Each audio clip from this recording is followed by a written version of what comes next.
Marcus running the show again because apparently I'm better than Christian at everything, according to him. I disagree, but we're back here with Rival Talk on Warriors Den. And Christian, would you like to add anything on my show?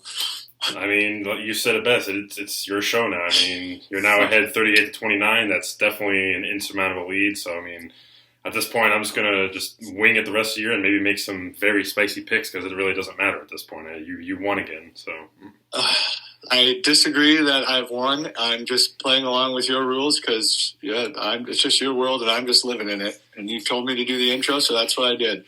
But your comeback is going to be one for the ages, and it's going to crush me. Well, I mean, last 2 seasons you made the comeback, so I mean, historically, it is true. So I guess you'd say it is my flip. turn. It's my turn, but it's not going to happen. It's going to flip. It's week 13. I'm down by 9 points, and the way the point system is this year, it's not going to happen. So what you're saying is your point system that you changed up to win didn't quite help you just yet? Nope, I might have been better off leaving the same as it was.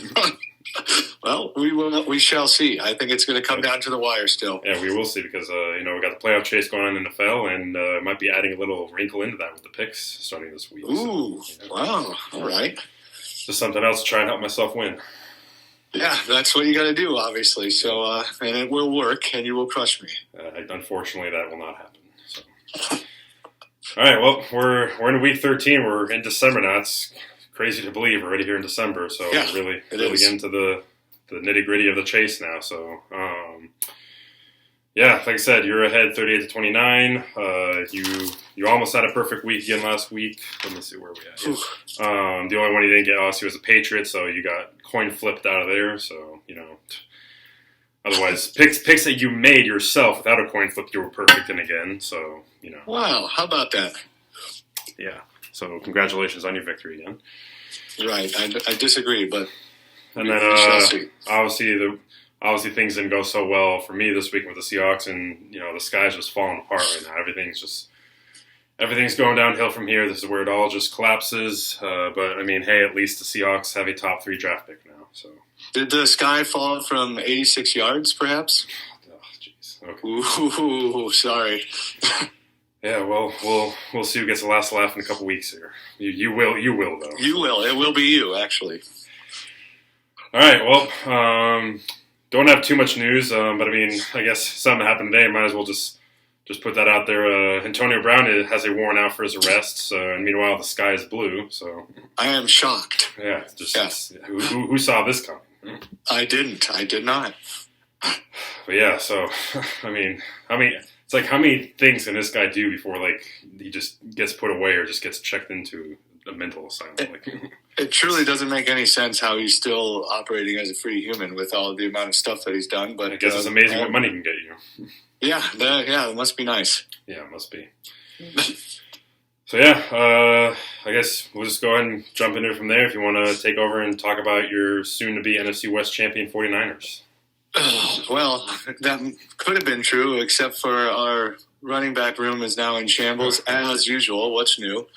Although, we played the Saints last week. We won 13-0, which is very nice. Defense, again, I believe it's 4 games in a row they haven't allowed a point in the second half, and I want to say 90-plus minutes they haven't allowed a point in a row right now. So, pretty crazy. I know that the schedule hasn't been super tough during that time, but still, it's impressive nonetheless.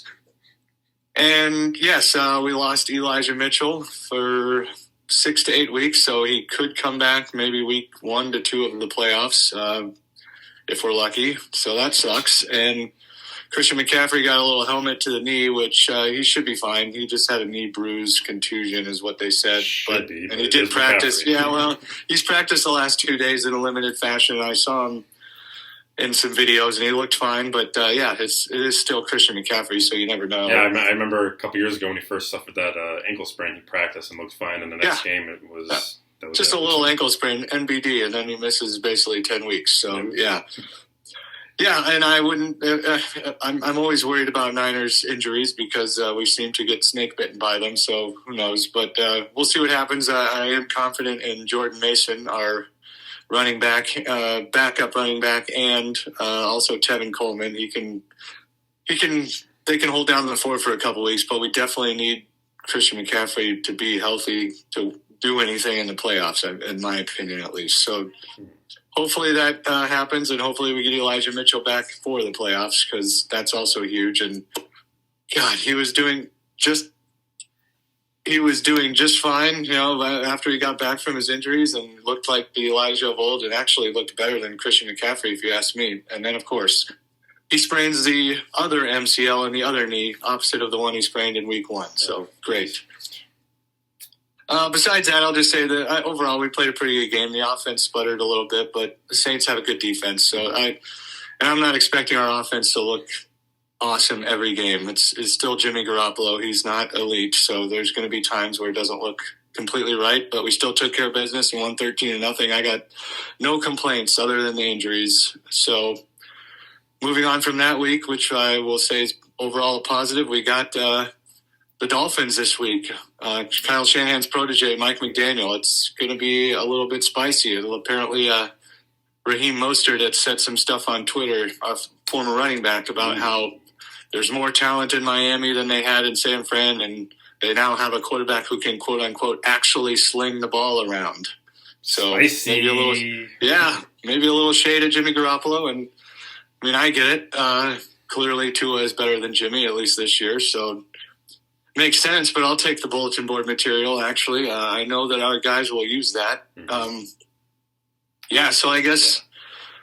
Man, it's definitely going to be a good game. I absolutely love Mike McDaniel. He's hilarious. He's awesome. He's the best. I told you this the last couple of years, how much I loved him, and I wasn't joking. And I was super depressed when he got the head coaching job, but clearly he's good. He knows what he's doing. He's like I've seen watching all the videos like every week that comes out with something funny he's doing on the sideline.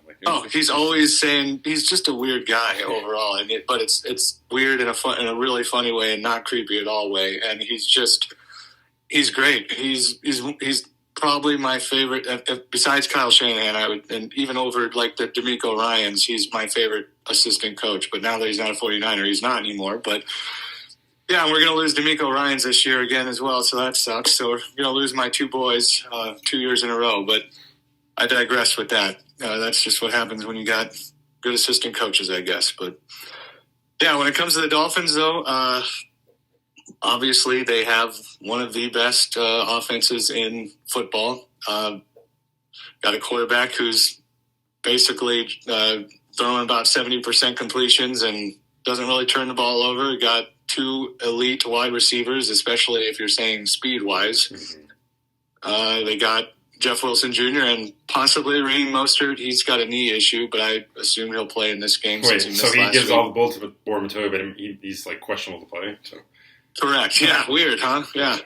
Very odd. It's not. Maybe it's not just 49ers. Maybe it's him. But yes, he is questionable to play. But Jeff Wilson Jr. is fine. So at the very least, they'll have him. I don't know. It's kind of weird. It's like we know what he likes to do. McDaniel, because he learned from Shanahan, and he knows what we like to do because he was around DeMeco Ryans and Kyle Shanahan. So it's like, I wonder what kind of war is going to be fought here? Like, I'm wondering how it's going to look or how it's going to work out. Sounds like it's either going to be like a 10-6 game or a 41-35 game. That's actually what I'm thinking. Like, I'm really thinking that it's possible that this could be not the explosion of offense that maybe you think it's going to be, and it's more like a 17-14 chess match or something like that. I think it'll be entertaining regardless. But because the Dolphins do have a good defense. So.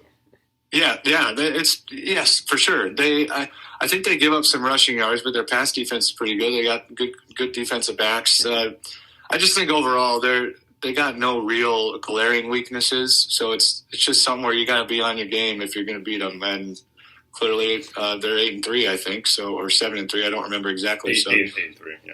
Yeah, so I mean they've been on their game more often than not, and we've been on our game more often than not recently. So should be a good game, honestly. I'm surprised it's not wasn't flexed into Sunday Night Football, but I think they flexed a pretty decent game into Sunday Night Football as well. So, yeah. But yeah, if I had to go with the keys to the game, I'd say you got to try to confuse Tua, which D'Amico Ryans is good with disguising coverages and stuff like that, making doing stunts on the line. Bosa is never rushing from the same spot. Sometimes it's the right end. Sometimes he switches to left. Sometimes he goes to the inside.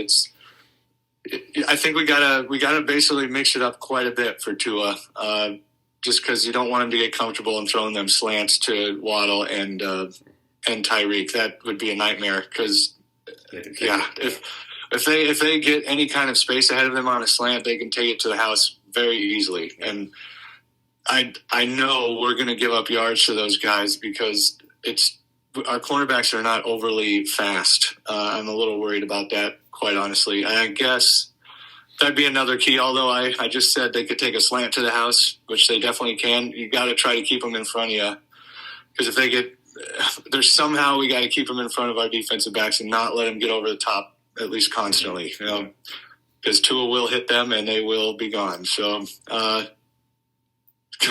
confused Tua. Keep Tyreek and Waddle in front of you. Don't let them get over the top.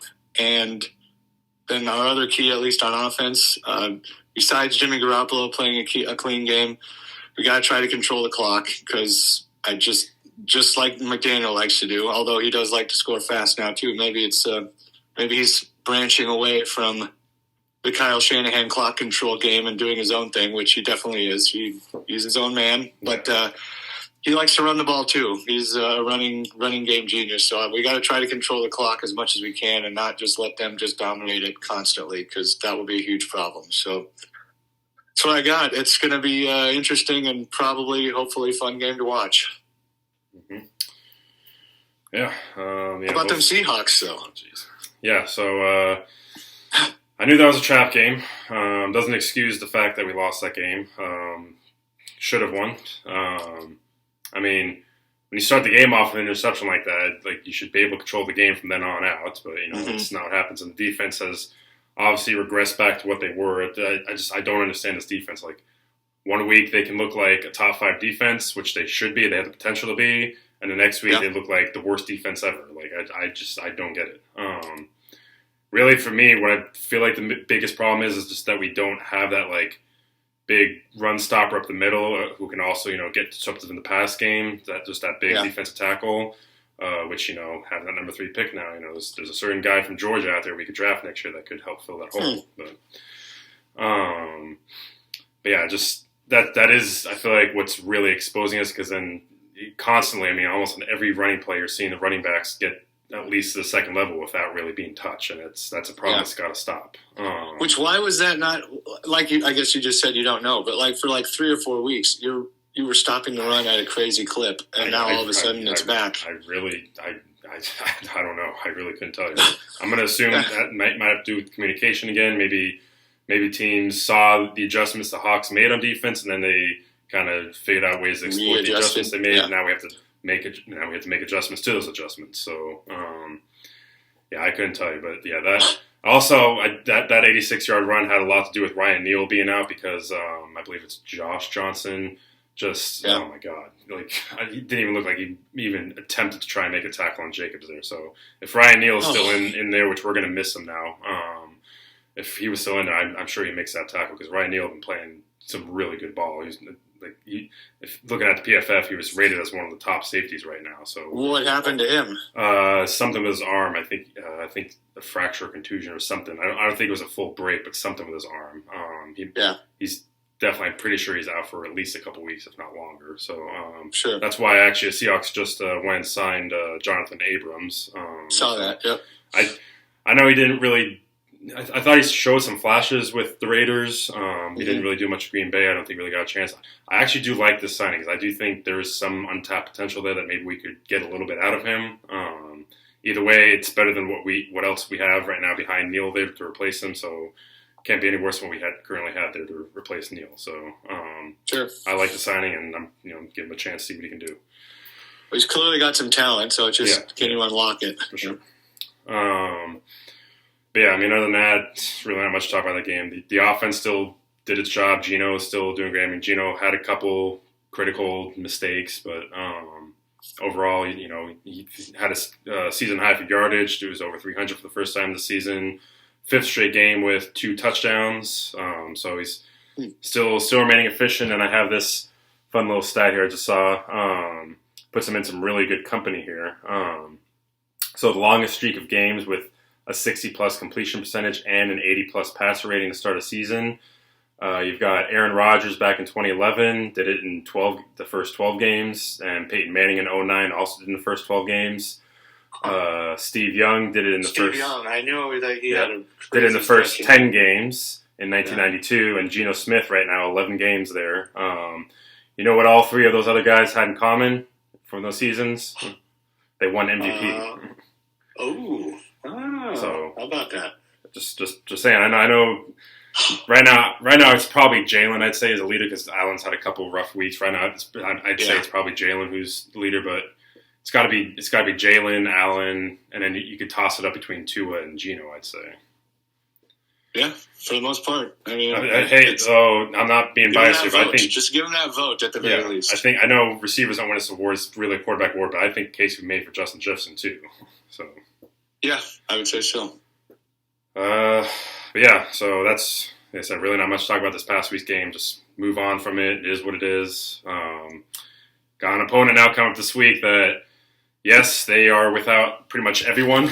I mean, Cooper Kupp's out, Matthew Stafford's out, and even freaking Aaron Donald's out. Like, Merry Christmas. Yep. That's his first game ever missed due to injury, I think. Yeah, it is. Yep. So, look, I know they're decimated. Even McVay should be in the concussion protocol. I know, did you see him get just absolutely wrecked? I did. I'm not gonna lie, I laughed a little bit at that. That was a shame. It was a shame.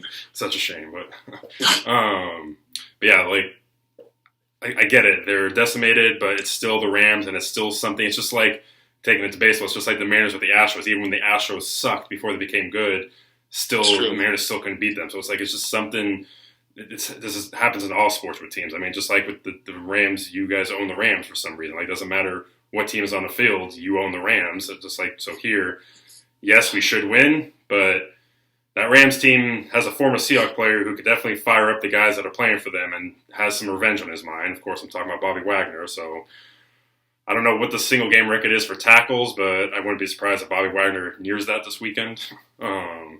Especially since he's really the only one on defense now, so the only one worth anything on defense. And yes, I know Jalen Ramsey isn't hurt, but let's be honest, Jalen Ramsey, he's had a year to forget. Let's say. Yeah, he's had better years. Yeah, and that's why I'm looking forward to now with Geno as our quarterback here, because I can recall.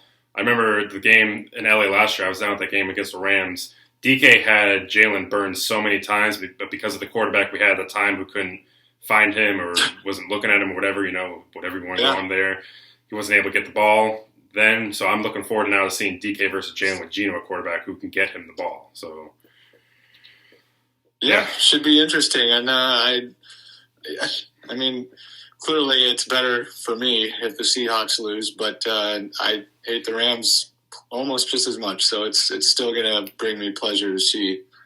I know you don't truly think so that it's going to happen. I think it's going to be demolishing, but we'll see. Yeah, no, it's like I said. All I care about, I don't care if we win by 1 point or 10 points. Just win this. We have to win this game. Like, if we lose this game, that's going to put us at, I think, 2-2 in the division, and you guys are 4-0. So yeah, and 6-6 overall. It would be 6-6 overall, depending on what Washington does. Yeah, at that point, if we lose this game, the division's out of the question. And then at that point, it's hoping that we can get a couple breaks our way for the wild card. But so this is a must-win game. I know it's only. I mean, I wouldn't say it's only week 13 because this is about it's a playoff chase now. So this is a must-win game. So yeah.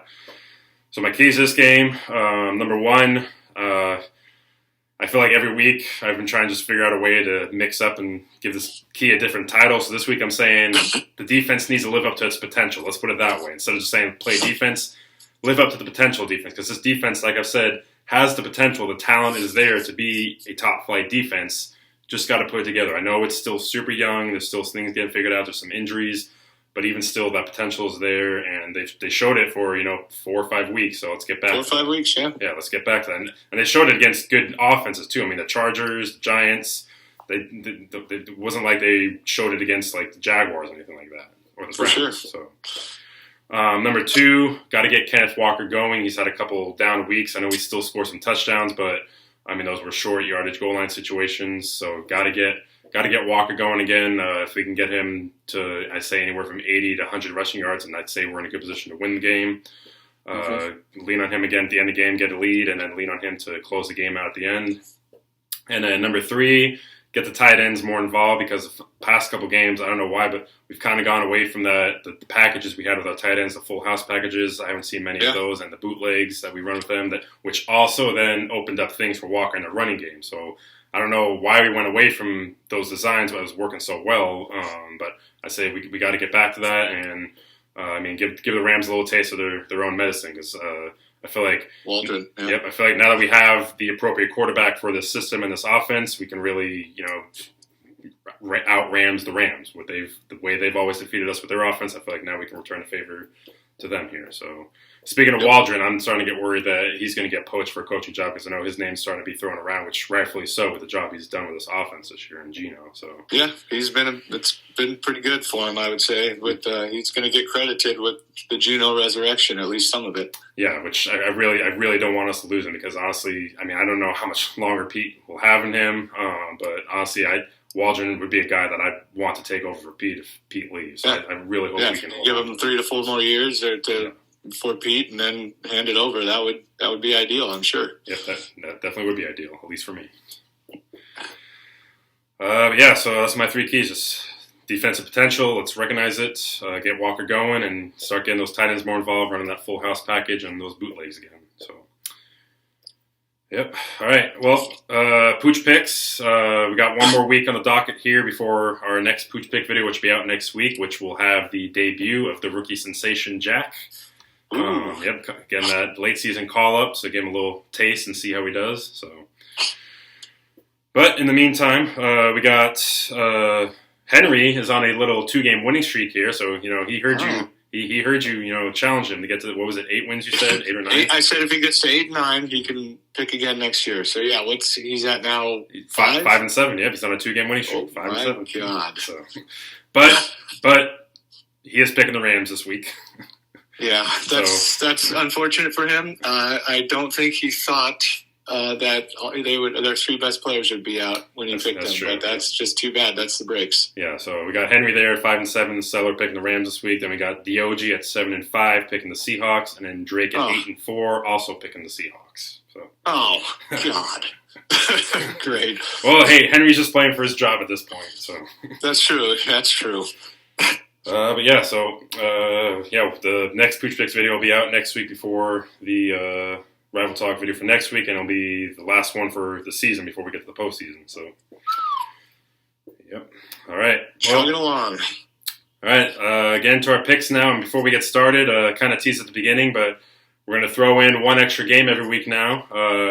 It's December now, and we're officially at that playoff chase spot. So, with it being the playoff chase time for football, we're going to throw in a little playoff chase fun for Rival Talk and the picks as well. So, besides the usual lock, upset, random, and home games, we're now throwing in a game that has playoff implications. So, I would say, it's between 2 teams that are playing each other for playoff implications. So, I wouldn't say, a 9-3 team versus a 3-9 team. Yes, correct. There has to be 2 teams, 2 teams that are playing each other that are both fighting for playoff spots or seedings that would, really impact the playoff picture. So, and that's going to be a +1 or a -1. Yep. Got it. So, okay. It's getting spicy.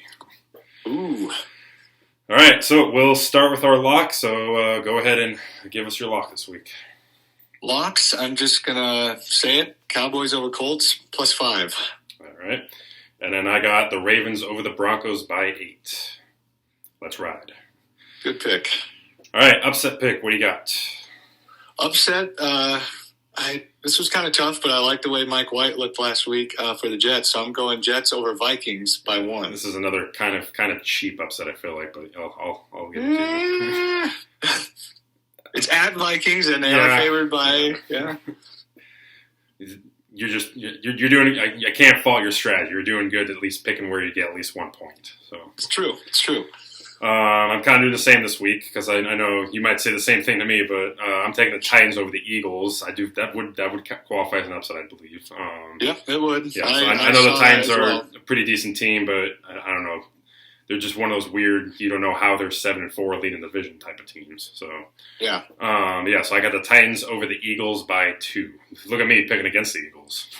Wow, look at that. Never thought I'd hear the day. All right, then we'll go to the random game. So your random game I'm giving you. This doesn't have anything to do with these teams are totally out of the playoff race, but these are 2 teams that are kind of on the up and up here. Got some bright futures. Jags at Lions. Ooh. Both teams are playing pretty well lately. Travis Etienne is supposed to be back, right? I believe this so. Week. I think, yeah. Both teams have been playing pretty well. They're looking pretty good for the future. So. I'm gonna just go Lions. They've been playing a little bit better lately, but I do. It's kind of an interesting matchup. It should be a pretty good game, quite honestly. But I'll just go Lions by 1. All right. What do you got for me? I got Steelers at Falcons. Well, Kyle pisses out for the year. Not that really matters because he didn't do anything. Yeah, he didn't do anything. Steelers have been playing pretty decent lately. They've been on the up and up too. Man, I don't know. I feel like the Steelers should win this game, but the Falcons have won some games this year that maybe they should have lost, and I feel like this could be one of those games. So I'm going to go Falcons by 2. All right. All right, so playoff chase game. What is your playoff chase game this week? Yeah, playoff chase. I'm glad you added this because it gave me an opportunity to go Washington over New York Jets by 1. Rival Talk plus Commanders. That's going to be the new name of the show. I just, they've been giving me some good luck lately, so I got to keep riding that train. And this is definitely a playoff chase game. You can't deny it. So, yep. Washington over Giants by 1. All right, and mine. This could be a big one for me because double flip here. I'm taking the Dolphins over the Niners by 3. So, yeah, hey, if I had that one as +1 for me, and if you, depending on what you take, but I think I know where you're going, that could be +1 for me, and that could be a 2-point swing right there. So this is where your comeback starts, probably. Huh? It's not going to happen because I'm sure the Niners are going to win by about 20. So. Right. Okay. Speaking of the Niners, though, home team. Yep, already talked about it, but I'm going to continue my 49ers over Dolphins +1. Just always going to be +1, huh? Yeah, that's how I've been doing it for the last 3 years, so I might as well not change it. All right, and I will take the Seahawks kind of reluctantly by 1. I don't really want to pick them against the Rams, so I see them actually beat the Rams, but if I'm being honest with myself, yes, they should win this game. So. Yeah. Seahawks by +11 would be more like it. Yeah, no, not going to happen. Seahawks don't win games like that. Right. All right, well, I got a quick thing, actually. So I don't know if you know about this, but ESPN has this thing called the Playoff Machine. Where you can, no, I don't. Yeah, so you can just go to the website and have this Playoff Machine where you can pick the matchups the rest of the weeks, the rest of the way, and see how the playoffs could play out and see what it might look like. So I think I'm going to do that each week here just to give updated what I think the playoffs are going to look like. So I went through and did it. And so what I got right now, what stands is I got the Eagles at number 1 seed in the NFC at 15-2. Got the Vikings taking the 2nd seed. The Niners with the 3rd seed at 11-6. And then the Buccaneers winning the lowly South Division at 9-8. Ooh, give them a winning record, huh? Yep. Somehow they'll do it because it's Brady. Single top. Then I got the Cowboys at 11-6 as the 5 seed. Then I got the Commanders as the 6 seed. So, hey, your 2 teams play each other. I got your 2 teams playing each other right now. You got the Seahawks out of the playoffs. No. 7 seed Seahawks, 10-7. Yeah, sorry. So, 6 seed Commanders at the Niners in the first round. So, who are you going to pick in that game? That would be fun. Both your teams right there. Yeah, right. So you got your surprise team, the Giants, falling back and not making the playoffs. Yeah, they have kind of been on the downswing. I feel like they. Yes. Yeah, but that's what I got right now for the NFC. Then the AFC, I got the Bills taking the 1 seed, the Chiefs at the 2 seed. I got them at both the same record, but the Bills, of course, they won the game, so they got the tiebreaker. That's kind of spicy right there, if you ask me. Well, I like to be spicy, so. Yeah. Then I got Tennessee at the 3 seed, Baltimore at the 4 seed, got Miami at the 5 seed, Chargers at the 6 seed, and then Bengals finding a way in at the 7 seed. I think the Bengals are starting to find their form. So A little bit, yeah. And they get Jamar Chase back this week, I believe. Which is good for one of my fantasy teams. So. Yeah, me too. All right. Well, yeah, so I'll do that. I mean, if you want to check that out too, and if you want to give yours. But yeah, I'll do that. I will look into that each week and update how things go. And of course, behind me, my new little setup here behind me, I got the standings board set up on the wall now. So pretty soon I'm going to update the standings board to actually represent what the playoff picture looks like. So. Okay. Yep. All right. Well, I got to give one quick shout before we go. UW Huskies took back the Apple Cup, and Penix did Penix things. He was explosive all over the field. I feel like it should have been a receiving touchdown, but I guess it was a rushing touchdown because it was a backwards pass. But it was this really cool trick play where he caught it and ran it in. So yeah, he was all over the field on Saturday night. So.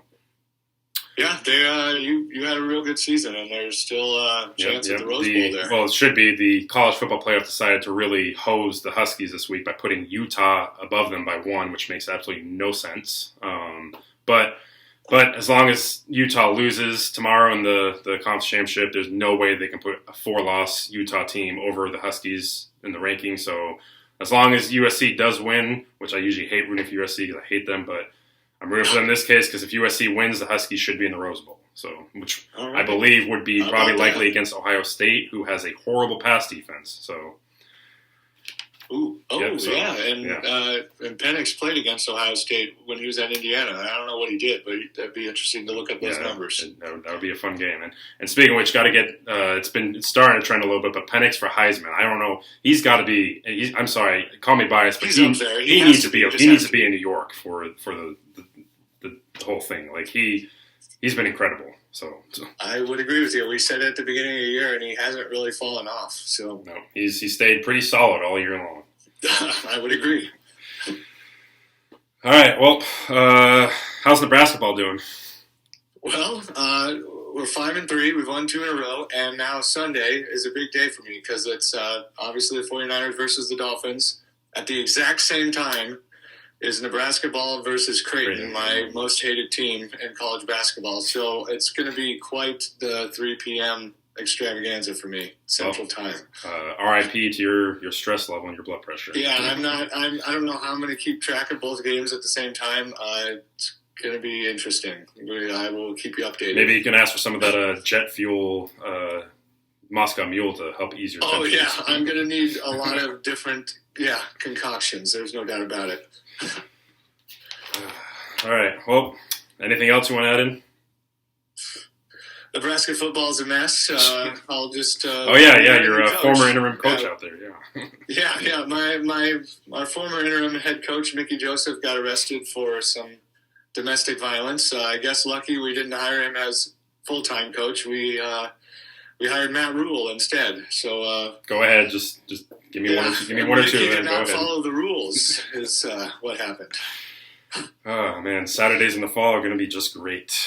Yeah. So there's a lot going on in Nebraska football, even though we have no games left. So, but either way, we got our coach. We'll move forward, and now it's Nebraska ball and 49ers football time. I don't have to worry about it anymore. Yep. All right. Well. Yeah, that wraps it up for week 13. So, like I said, next Pooch Picks video will be out before next week's Rival Talk. So look for the debut of Jack. I'm gonna have to figure out how I'm gonna do that because he sees food and treats. He's kind of like Henry in that regard. So I'm gonna have to figure this out. So it's like a vacuum. Yeah, that's right. But yeah, so hopefully the Hawks can stay alive this week for the division race, and hopefully Mike McDaniel can get a hold of his former team and help us out there. So. Yeah. Thank you for watching. Be sure to subscribe to the channel, like the video, follow me on Twitter, and Seahawks Nation, let's fly.